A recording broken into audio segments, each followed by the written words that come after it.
everyone, I'm Heather Poduska, and welcome to this episode of Thrive, the show where I bring you tips, resources, and people to help you create a brand that makes you happy and profitable. I'm thrilled to have this interview today, which was a special episode of Thrive where I went off-site to interview my special guest, Shannon Gilmour. Shannon Gilmour is a beautiful, accomplished designer and the owner of Grace Interiors, where she creates exquisite interior designs for her clients that reflect their personalities, their tastes, and their family history. Shannon is such a unique entrepreneur. She's a world traveler who lived off the Sea of Cortez with her grandmother when she was a child. She was a professional model in Milan before she moved to New York and worked at the magazine Antiques and Art in America, and then launched her career as a designer.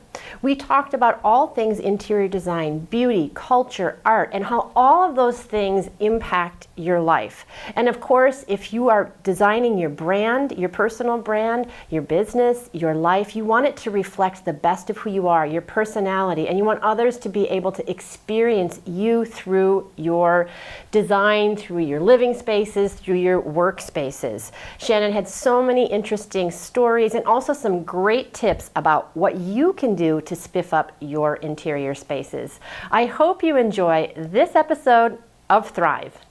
Well, thank you so much for opening your home up to us. It's really just the whole place is a work of art.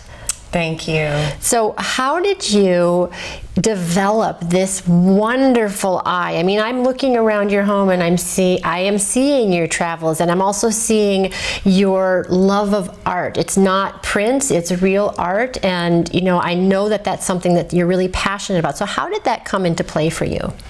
Well, it might be genetic because my mother's an artist and has also traveled and inspired me with that. And even my grandmother, Grace, who my company is named for and my daughter is named for, was an artist in her right. She loved needlepoint and bright colors, and she lived by the sea near the Sea of Cortez in Mexico. And so all my life I was exposed to bright colors and wonderful homes and beautiful settings.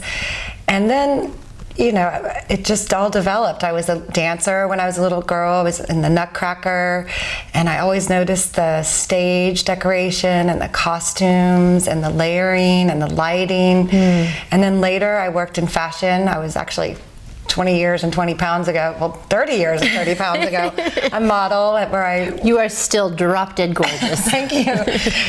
And I worked in the fashion industry, and then I decided I really wanted to not be the model. I wanted to be directing the shoot and to be styling it. And so, fashion, theater, interior decoration, all are linked together. And even my first term paper was on Claude Monet when I was in 7th grade. Wow. And I thought that, it just made an impression on me. I remember Claude Monet, an impression. And I didn't know I was going to be an art history major when I went to Southern Methodist University, but it just seemed like a natural passage for me. And I didn't know what I was going to do with the art history degree. And as I was studying art, I realized that I liked art. I liked 19th century art and 20th century art and what kind of brought me there. But the more I studied, the more I realized I liked studying ancient civilizations. And one of my favorite courses was on Pompeii, where we really studied the architecture and the interior decoration, the way that people lived, the way that they lived on a daily basis, whether they were the servants or the wealthy, the way they lived in community. And that's what really interests me. And also in Mayan art, even medieval art, it's the way that people lived and decorated their spaces around them and how things were built. And so then I moved to New York City and worked for the magazine Antiques, where I was exposed to amazing mentors. Wendell Garrett, who's with the Sotheby's for years, was our editor-in-chief. And I would sit in his office and just marvel at all the books and all the things in his office, all of his knowledge, and he knew so much about antiques and art and the history of art, and it was very impressive to me. And a lot of decorators today don't have the understanding of different china patterns and periods of furniture and traditional colors, and again, the way people lived in, the Americana times, or even in the 60s, or whenever, in this country and across the world. And so I had really great mentors. And then all of my clients, the antique dealers, I got to go into their homes. Wow. And so they influenced me. And then there's this one lady, her name is Gloria Kens, and she's now in her 90s, and she has the most amazing home in New York City. And my home was very much influenced by her. And she told me a long time ago, it doesn't matter the genre, the year of a painting or a sculpture or a piece of art or a textile, it just has to flow. The colors have to flow together, and the shapes and the sizes. And so she was a huge influence on me too. So you were talking about how people live in the 60s and the ancient times. How would you describe the way that people live right now? I think people are wanting to be a lot more comfortable and maybe a little bit less showy. Well, that really depends on the person, though, doesn't it? True. I think this newer generation is that way. They don't seem to care as much about China patterns or, having those things in their daily life. And so I encourage that group of people to say, let's put some of those plates on the wall. They're a textile. They're a piece of art. I feel like people want their lives to be comfortable and simple, but they still want it to reflect their hobbies and their joys, their color palettes.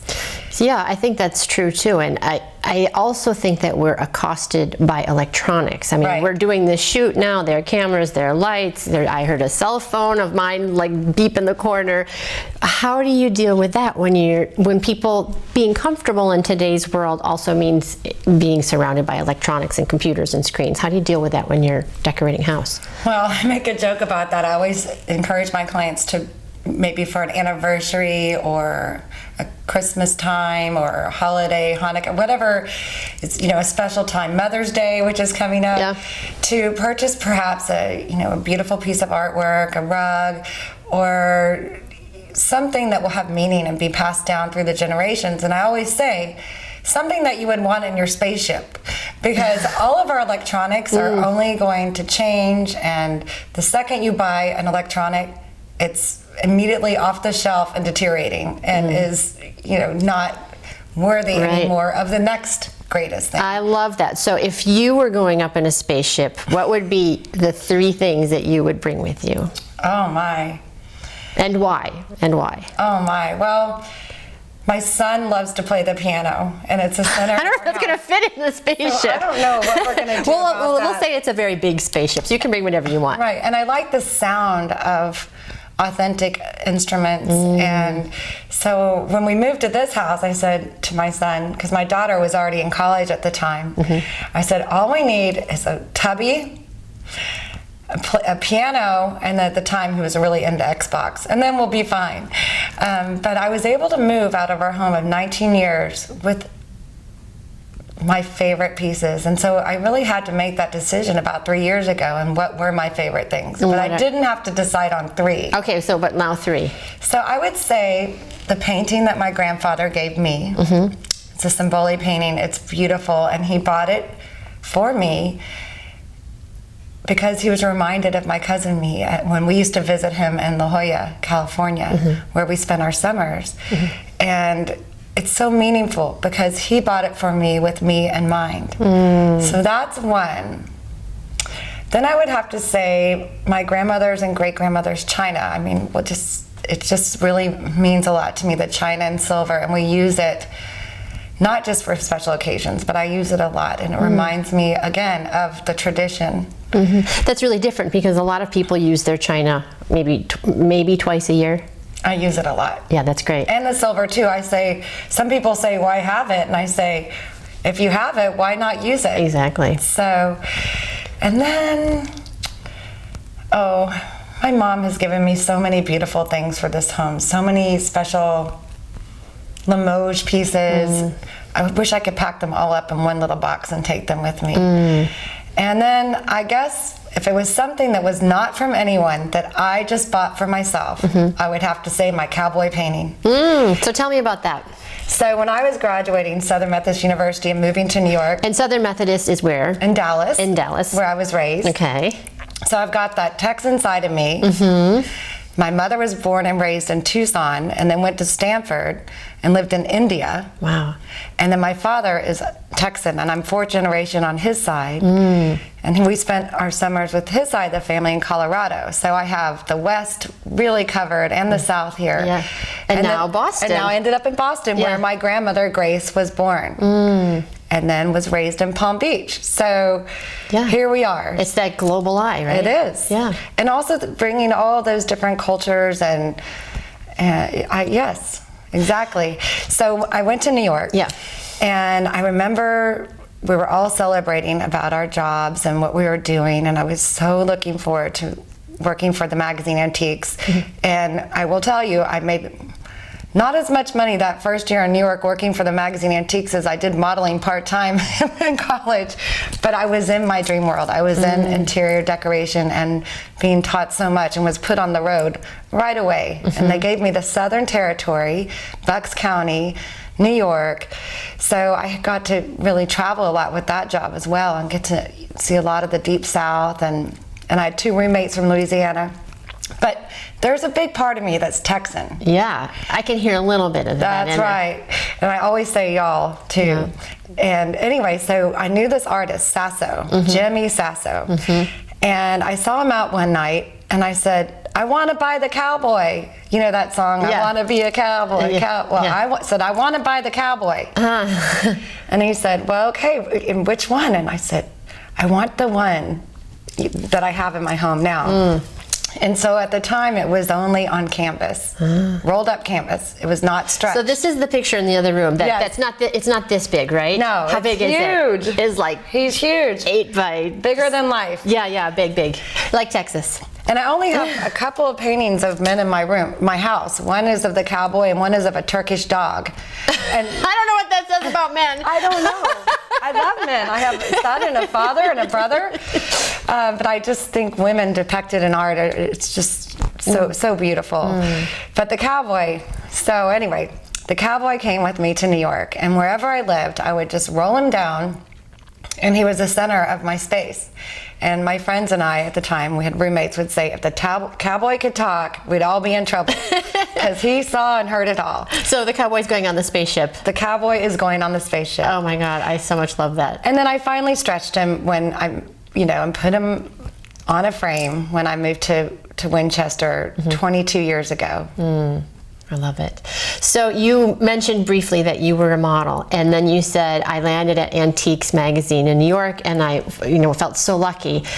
A lot of people have the dream of being a model, like being a model is it, like that's, you've made it, you're a model, and everybody sees that as the glamour thing. So it's interesting to me because there was a time in my career when I was singing and I was on stage and I didn't want to be there anymore, and it's like I left that world to do some branding and business consulting that I do now, and it's backwards because a lot of people think, oh, if I could only be on stage or if I could be a model, but it's such a great example of really following your heart.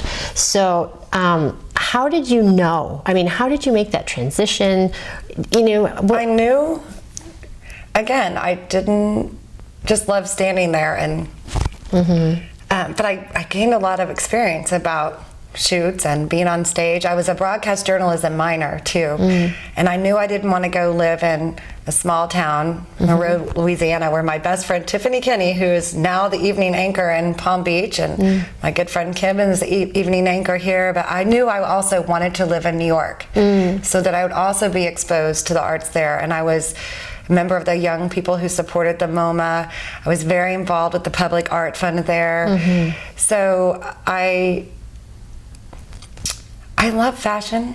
I have a lot of friends in that industry, but to me it was, again, how people lived, and I liked directing the shoot, and not the shoot, but I wanted to be styling it. Yeah. And I had never, and a lot of people have asked me to help them. All my clients always say, what should I wear to this event next weekend? And so sometimes I'm styling not only their homes, but the parties that they have, because I know their home so well and the flow and what would work. Sometimes I help them with their outfits, most definitely a lot of the time if they ask. Well, didn't there used to be a show where they would take someone's outfit? They'd say, go get your favorite outfit, and then we're going to design the room around the outfit. Didn't they used to do that? I think there's one like that. Yeah. I mean, my children used to laugh when they were little, because when we'd go, let's say for Mother's Day or Easter, I wanted all their dresses, maybe not always matchy-matchy when they got older, but all the colors to flow for the photographs. And it's all about the graceful living and having things flow and work and coordinate and also be comfortable and not a facade, but to really feel good. The way that you look, the way that your home feels, the way that you present yourself. And then there were a few years in New York, I realized I could make more money in financial services or marketing. And I did that for a while. And that was a great experience, because it gave me a really professional background on how to work and conduct business with my clients. Because guess what?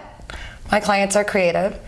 Yes, and they have good taste, of course, because anyone that hires a designer is ready to make some decision and is committed to good taste. And usually they just need nudges or 3 or 4 directions instead of 500, and sometimes they're overwhelmed.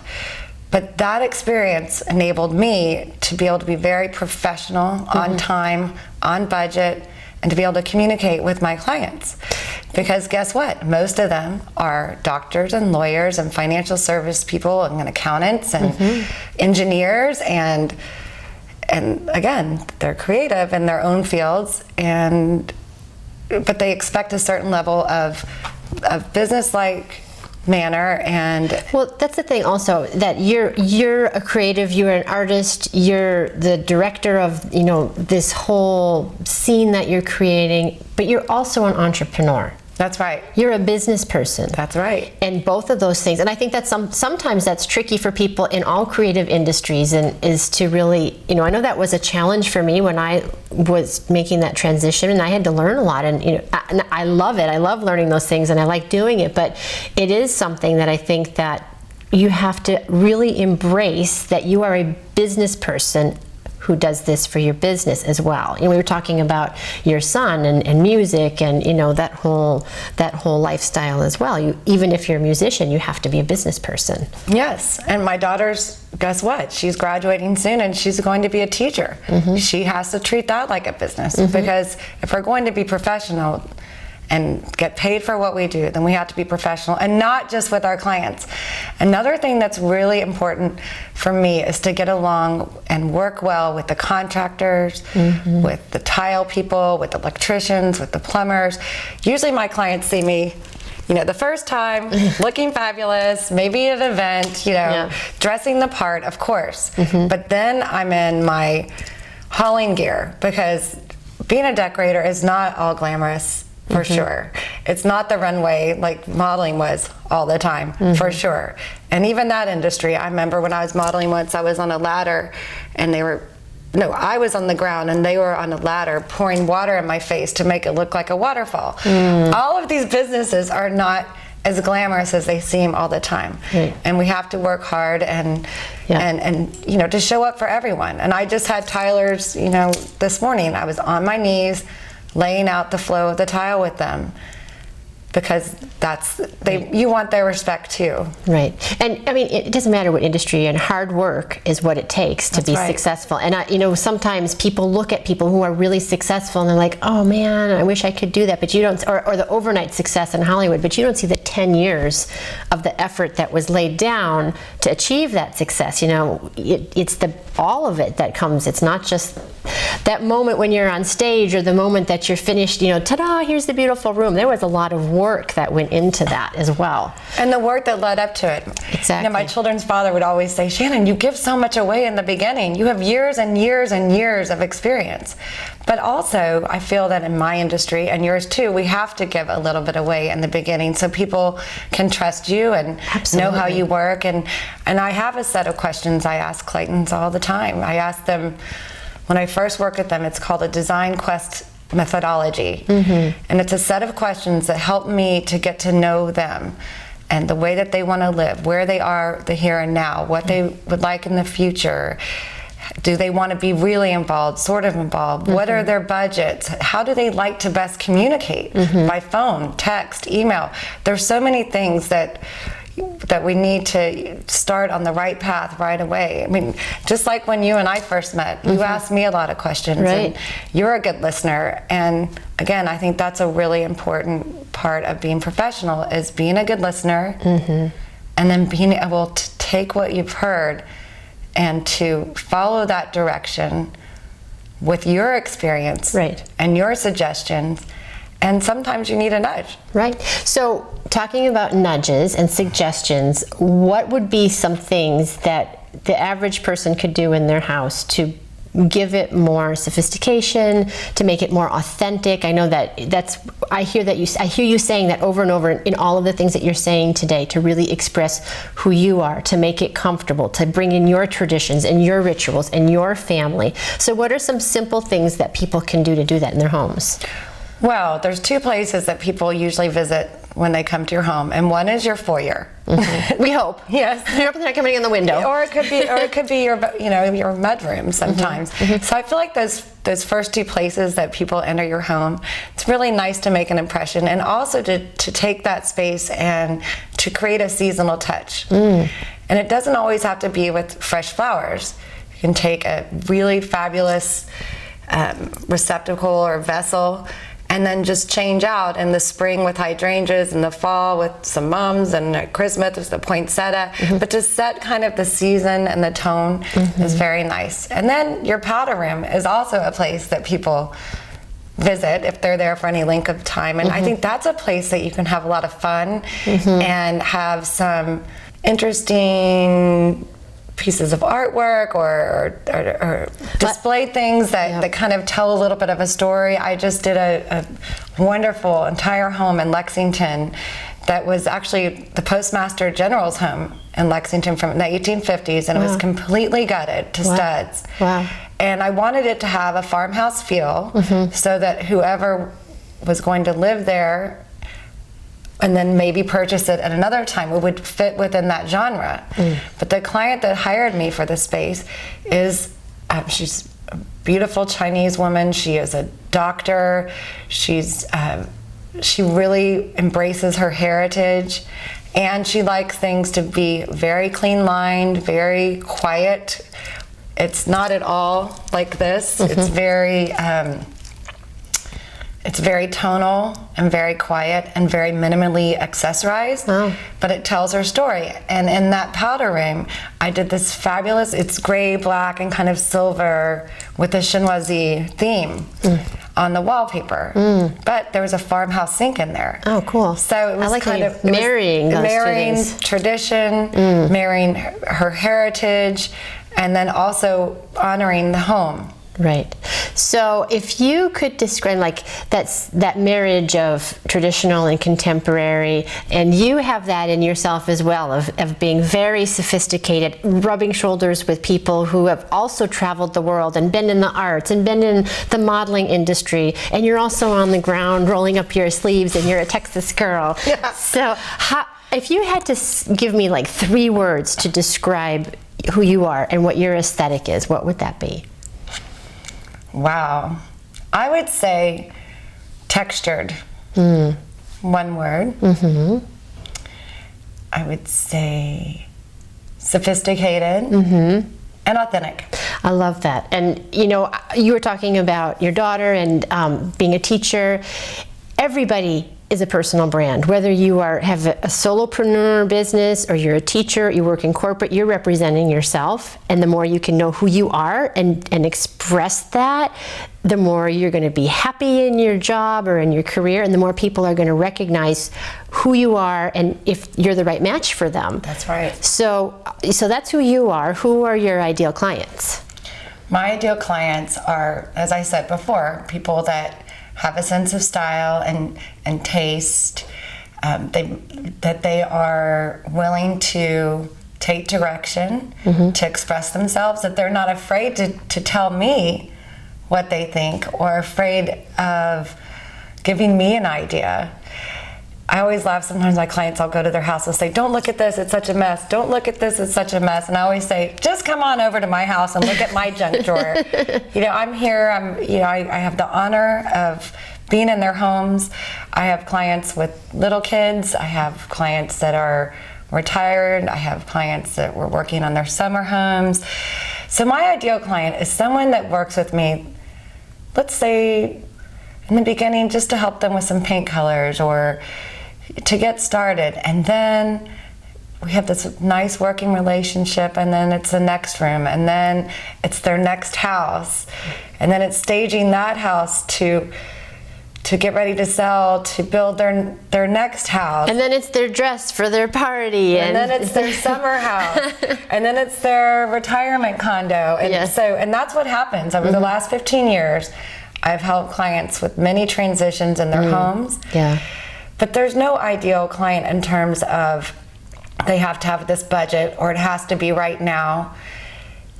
It is someone that is going to commit to making some decisions and to something right now. Right. And also, like you said, that appreciates sophistication and wants their thumbprint on their home and is willing to experiment, right? But they don't have to have traveled everywhere. That's your job, right? That's why they need you, because you bring the world. I mean, so since you've been all over, what's your favorite place that you've ever been?